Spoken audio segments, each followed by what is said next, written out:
Hello and welcome back to my channel, and if you're new here, hi, my name's Zoe. Thank you so much for clicking on today's video. I really do hope that you decide to subscribe, and if you're a current subscriber, please make sure that your bell is on, as YouTube doesn't like suggesting the kind of content I like to make. So today's video is a little different than my usual content. I have been thinking about the type of content I want to post to this channel. Of course, I still want to post true crime, so don't worry, that is not going anywhere. But I am trying to figure out some things that I can post to the channel that are educational and effective in the meantime whilst I don't have a video, because of course it takes me a long time to research one case simply because I'm a mum.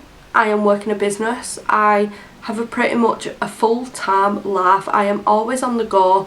So being able to sit down and research videos is a lot harder than what it used to be. So I need videos that I can pop in between that are still interesting and educational, and hopefully today's video is one of them. Today I'm going to be talking about setting up your own online business and being successful. Well, hopefully successful. Obviously I can't say who is and who isn't going to be successful, but if you've clicked on this video because you need some ideas on where to go and what direction you want to go in, this video may be helpful.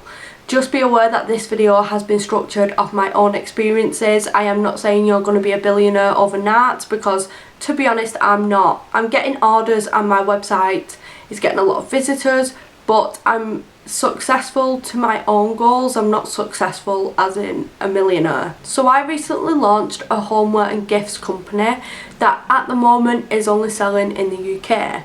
It is called Little Hut, and we launched around 4 to 5 months ago now. It was a lockdown project that I had started, and I decided just to go ahead and do it and go for it, because that's the one thing I will say is you're gonna need to take risks, but that'll come into the video a little later. We sell so many unique handcrafted homeware items, we sell personalised gifts, we have something for every single occasion. I will leave the link down below, so if you are interested and you want to have a little nosy at my website, but beware, the orders are only available to the UK at the moment. The first thing on our list is know your brand. You really need to be interested in that product to be able to sell it well.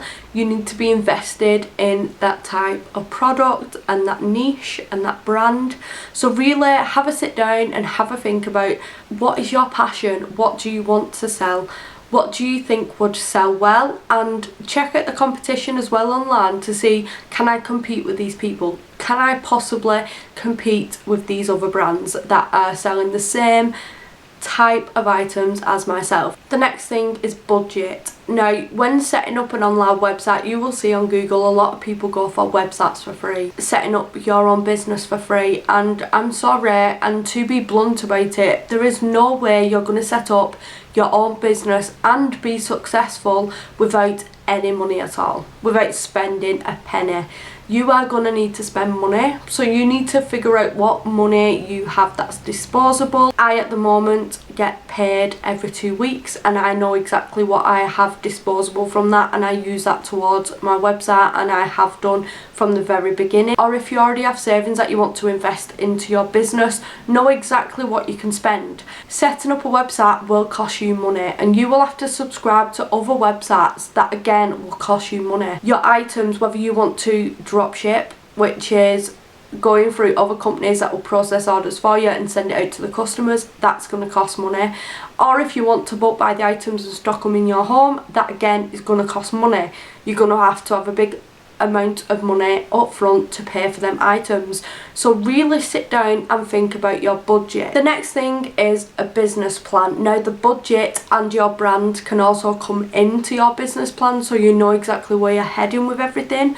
But basically you need to write a business plan to basically say where you're going to be in 5 years. Whether that be successful and making £1 million, or successful and making an extra living each year. You need to know exactly what you need to do and what steps you need to take to get yourself to that point in 5 years time. Now, it doesn't have to be an essay. This business plan doesn't have to be all professional.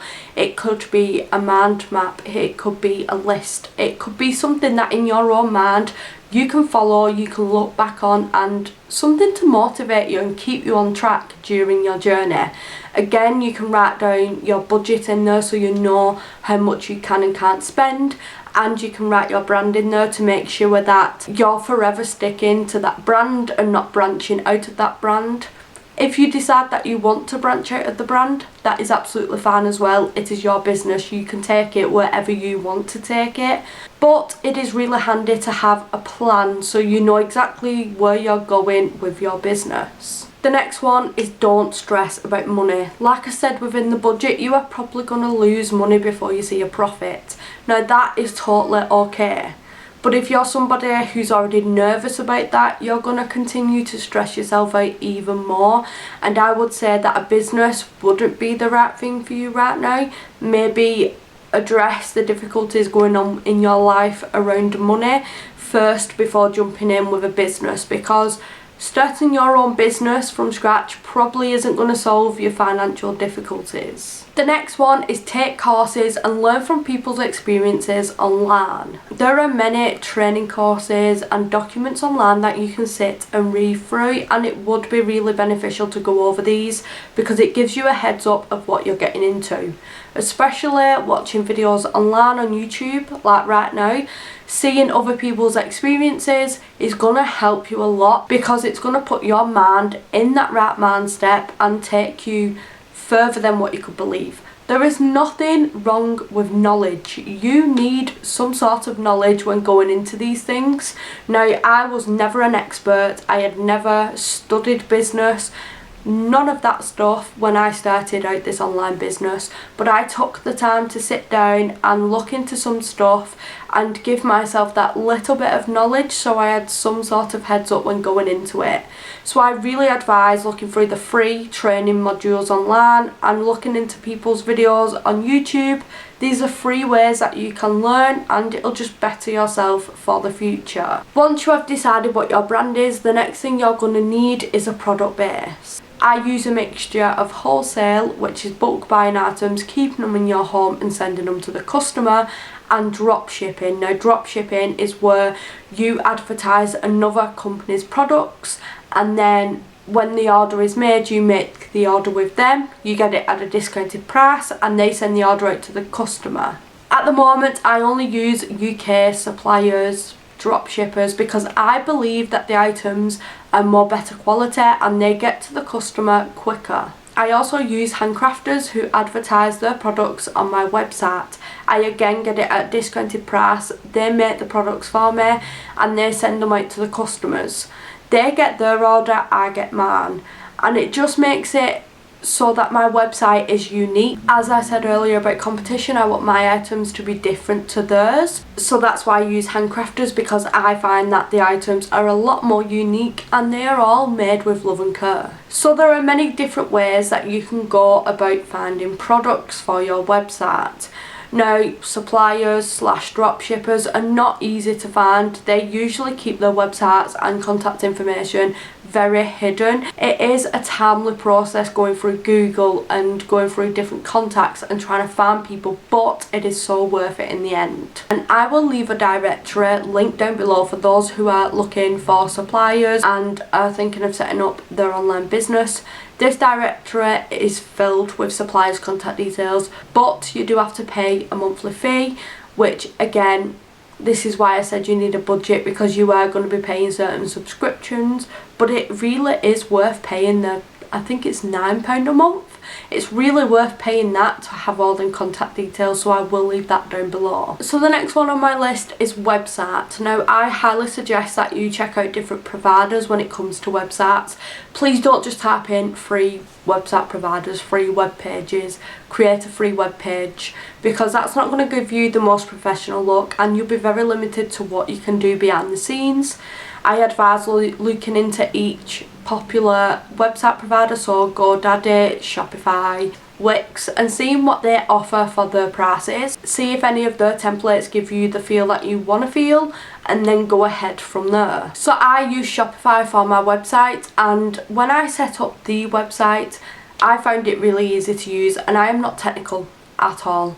I am not technical in the slightest, but it literally talks you through step by step so you know exactly what you're doing, which I really appreciated when starting up my business. They have lots of support videos, they have a support network, they have forums, and there's a lot of information to help you get started. They have loads of templates to choose from, and you can edit these templates in any way that you like, so your website is unique to yourself. At the moment the fees for Shopify I think are $59 for the smallest package, but you can upgrade and get bigger packages. I just use the $59 one and I'm having a really good experience with it. $59 does seem like a lot, but for everything you can do for $59 it's really amazing. You can link in other websites, and this just makes your life easier because it pulls information for you, saves you a lot of admin time, and yeah, it's just pretty all around easy. Next is set up a domain. A domain is not necessary, but if you want your website to be more unique to you and to your business, it is better to set up a domain. Once you purchase the domain, it means that nobody else can use it. For example, if you used Wix, it would be wix.littlehuntstore.wix.com. Whereas if you have a domain name like myself, mine is just littlehuntstore.co.uk. That's my website. So it is totally worth paying, they say £9, £10 a year to purchase that domain name. They are really cheap, and it is something to consider putting into your budget. You can also use the domain name to set up an email account for your business. So it would be littlehutcustomer@littlehut.co.uk. And it just looks more professional, so it's definitely worth considering that amount of money yearly and putting it into your budget. The next thing is promotion. One of the things that I use to promote my website is affiliates. Affiliates will get a code, and every time somebody uses their code they will gain commission. I run this through a website that tracks everything and organises everything for me. It tracks what sales were made and how much commission said person made, so then I can easily pay commission to them people. This is called GoOff Pro, and I pay around £10 a month to use this. There are bigger packages and smaller packages, but I use the smallest one as at the moment I don't have a lot of affiliates that are promoting my products. But it is so worth paying the £10 a month for that website to do everything for you. And again, you can link that website up to the Shopify so they both work together, and it just saves you so much time. You can obviously also use social media to promote your products, whether that be Facebook, Instagram, Snapchat. At the moment I primarily use Facebook and Instagram because these are the sites that work best for me. Now, you do not need to have a following to be able to promote items.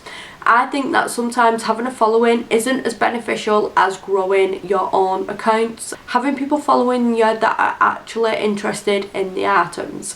I started off on both accounts on Facebook and Instagram with 0, and I built them up to nearly 800 people on each, and these 800 people are all interested in my items. They're all interested in the homeware, and they're not getting force fed anything just for supporting said person.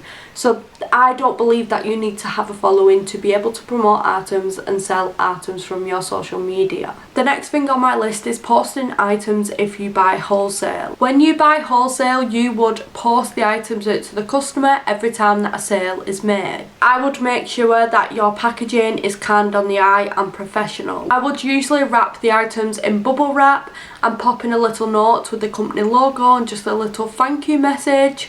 And then I would use the big postage bags because they are durable, they don't really rip, and they will keep the item protected when it goes from me to the customer. I use Hermes at the moment to send my items because they are fairly cheap and they will collect from your doorstep. Courier prices do vary from the size of the parcels to the weight, but usually you can link it up to your Shopify store, which is another plus of Shopify, and then it will automatically work out the postage of each item for you, so that saves you a lot of hassle and a lot of time. The last point on my list is always put customers first. Now, I know this is a given in any business, but when you're working online, it's so much more important that you keep the customer happy and you give them what they need to have a good experience.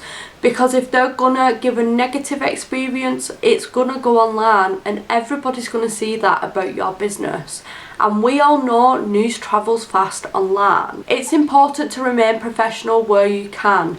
When working online, it can be difficult not to fall back into the slang or talk to people as if you know them, but it's so important that you keep everything professional. If they have a bad experience or a complaint, you deal with that as quickly as possible and in a professional manner. Always do what you can to make that customer feel better about their experience. Like I said, whatever experience they have had, they will share online, on your social medias, to their friends' social medias and their family's social medias, and it will spread like wildfire, whether it's a positive or negative experiences. Something I've also found out through working online is negative experiences will be heard louder than the positive. It takes more positive to cover one negative. So always try and make sure if that person is having a bad experience, you try and make that experience better for them. Remember that you are the face of the business, so again, be professional where you can and avoid using slang. Always keep possible customers and your current customers up to date on things that are happening to the business.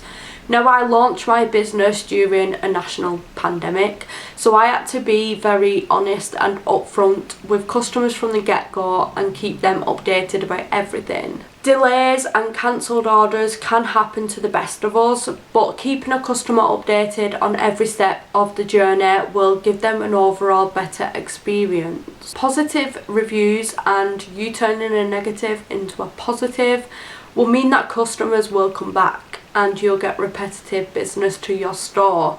And sometimes online businesses really rely on that repetitive business. The last thing I want to say before closing up the video is take the risk. When starting a business, there will be risks, there will be bumps in the roads, there will be negatives. You will feel like, why did I ever bother trying? Why did I start this? But you've got to keep on going. There will be bumps in the road. You're not going to have a smooth journey. It's not going to be all plain sailing to the finish line. But you've got to keep going and remain your professional manner. Try not to stress out about the bad things. I went for the leap of faith and I am so glad that I did, and I would not turn back now and not do that, because it has really provided a second income for my family. So that is all for today's video. I felt like I rambled a little bit. I tried to stick to my notes, so I'm sorry if I came across as really rambly. If you made it to the end of the video, today's word is primer, because that's what I can see on my window. Primer. If you made it to the end, type primer down below. As you know, on this channel we have recently started typing a word into the comments at the end of a video if you made it to the end. If you did make it to the end, then well done, because this has probably been a long video. I really hope that this video finds the people that need the help. I hope that you are successful in your businesses. If you have a business or you've recently launched a business, please leave them linked down below. I really want to take a look and I want to support you, so whether it's Facebook pages or anything like that, leave them down below so I can have a quick look. And that is all for today's video. If you did enjoy this video, please give it a massive thumbs up. Leave a comment anything that you like down below, and I shall see you in my next video. Bye.